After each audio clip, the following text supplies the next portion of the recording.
Quand tu entends le mot Bitcoin, ton esprit part souvent vers une histoire unique. C'est l'histoire de son prix, des sommets vertigineux et des creux angoissants qui font les gros titres. Le drame du marché offre une histoire simple et digeste. Une narration de chiffres, de graphiques, de gagnants et de perdants. Mais ce bavardage sur les prix masque une conversation plus profonde, juste sous la surface. Ici, pas de prédiction, pas d'analyse de cycle. On regarde au-delà du cours. Le malaise vient de ce que Bitcoin représente, un défi à l'argent, au pouvoir et à la confiance. On avancera étape par étape, sans jargon, pour comprendre cette friction structurelle accessible à tous. Tu connais le schéma. Quand le prix grimpe, les médias s'enflamment.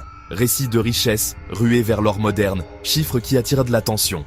Plus ça monte, plus la couverture augmente, l'élan s'auto-alimente. C'est humain, on aime les gains rapides et un tableau de bord simple. On parle peu de cryptographie ou de consensus. On regarde le chiffre qui monte. Puis, le récit s'inverse. Mises en garde, fortune perdue, fin de la bulle. L'identité publique reste collée au prix. Une distraction hypnotique. C'est quand le prix est calme que le vrai défi apparaît. Quand le prix n'est plus en une, le réseau continue de tourner. Il traite des transactions, valide des blocs, maintient un registre distribué.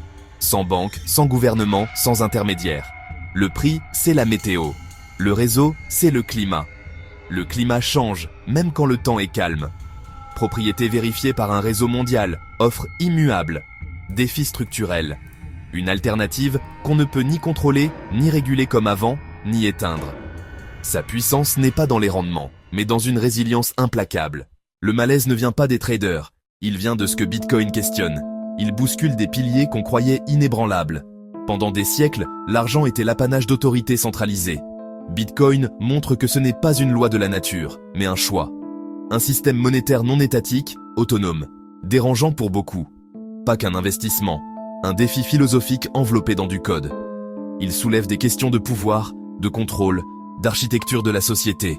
Un logiciel maintenu par des volontaires face aux entités les plus puissantes. Décortiquons les règles immuables que Bitcoin défie. Création monétaire, fixation des taux, objectifs politiques. Prérogatives étatiques. Bitcoin propose une offre fixe, régie par un algorithme, pas par un comité. La confiance glisse des institutions vers le système, la preuve et le consensus.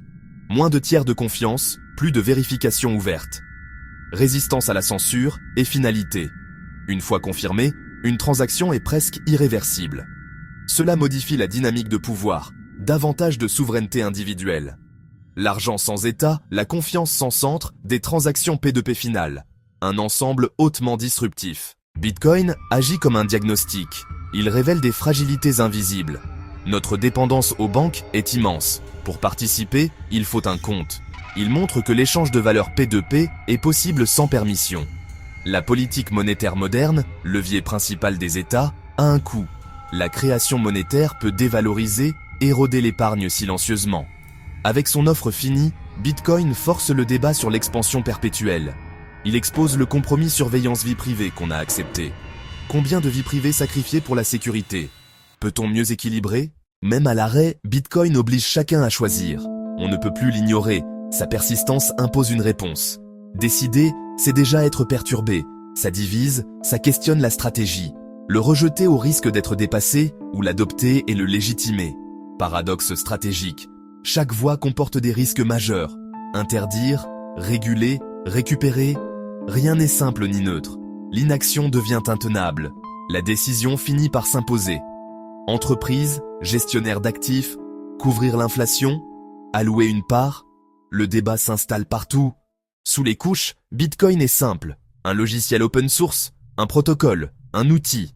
Pourtant, il déclenche des passions, des mouvements, des condamnations. Pourquoi? Parce qu'il touche au rouage du pouvoir. Le contrôle de l'argent fonde l'État moderne et le système bancaire. Bitcoin offre une échappatoire, même marginale, au monopole monétaire. Il bouscule des réflexes de confiance transmis depuis des générations. De la confiance institutionnelle à la confiance dans le système. Un saut monumental. Il ouvre un champ de possibles, souveraineté, résistance à la censure, accessibilité globale. Au final, son pouvoir de déranger n'a que peu à voir avec le prix. Les envolées et les chutes sont du bruit. La vraie perturbation, c'est sa persistance tranquille. Il reflète nos fragilités et dépendances, Il pose des questions sur pouvoir, contrôle, confiance. Sa présence oblige à se positionner, à faire des choix difficiles. Pas de finale dramatique, ni fin du système, ni remède parfait. Il a ses limites, mais se focaliser dessus, c'est rater l'essentiel. Il a lancé une conversation attendue. Nature de l'argent, rôle des institutions, liberté versus sécurité. La friction persiste, tant que le réseau fonctionne, et propose une voie différente. Tu n'as pas besoin d'y croire ni de le détester. Pas besoin d'acheter ni de parier contre. Adopte la posture d'observateur lucide. Regarde au-delà du bruit. Comprends les questions structurelles. Le monde de l'argent se redéfinit. Ces changements toucheront ta vie, directement ou non. Comprendre la source de l'inconfort, c'est le premier pas vers la clarté. Ce n'est pas une fin, c'est le début d'une longue conversation nécessaire. Reste calme, direct, confiant. Laisse les idées respirer. Si ce genre de lucidité t'aide, abonne-toi. Merci d'avoir regardé.